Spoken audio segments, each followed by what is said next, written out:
Hi dears, welcome back to my channel KP taste. ഇന്ന് നമ്മൾ ഉണ്ടാക്കാൻ പോകുന്നതൊരു അടിപൊളി ആഗോലിയുടെ മീൻ കറിയാണ്. അതിനുവേണ്ടി ഒരു മൺചട്ടി അടുപ്പത്ത് വെച്ചിട്ട് നമുക്കതിലേക്ക് എല്ലാ ചേരുവകളും ചേർക്കേണ്ടതുണ്ട്. തന്നിരിക്കുന്ന മല്ലി, മുളക്, തക്കാളി, പച്ചമുളക് എല്ലാം ചേർത്ത് ഒന്ന് ഇളക്കി അല്പം ഉപ്പിട്ടതിന് ശേഷം ഒന്ന് ഇളക്കി അടുപ്പത്ത് വെക്കാം.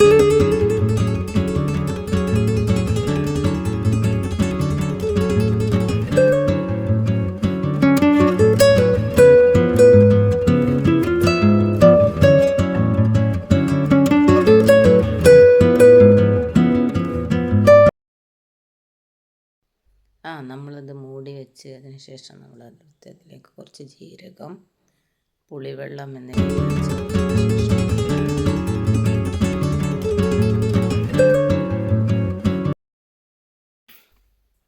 ശേഷം നമുക്കതിലേക്ക് നമ്മുടെ ആഗോലി കഷ്ണങ്ങൾ ഓരോന്ന് അതിലേക്ക് എടുത്തിട്ട് കുറച്ച് സമയം വേവിക്കേണ്ടതുണ്ട്.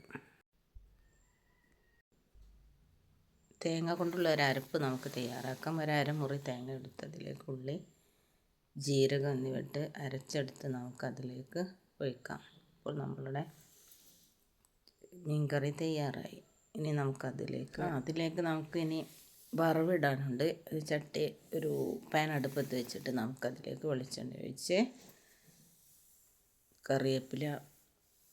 കടുക്, കറിവേപ്പില എന്നിവ ഇട്ടതിന് ശേഷം നമുക്ക് വറ്റൽമുളക് ചെറുതായി അരിഞ്ഞതും കറിവേപ്പിലയും ഇട്ട് നമുക്കത് വറുത്ത് ഇത് നമുക്ക് നമ്മളുടെ വേവിച്ച മീൻ കറിയിലേക്ക് നമുക്ക് ഇതൊഴിച്ച് അല്പസമയം മൂടി വെക്കാം. അപ്പോൾ ഇത്രയേ ഉള്ളൂ നമ്മുടെ മീൻ കറി. എല്ലാവരും ട്രൈ ചെയ്യണേ. Like, share and comment. Thanks for watching.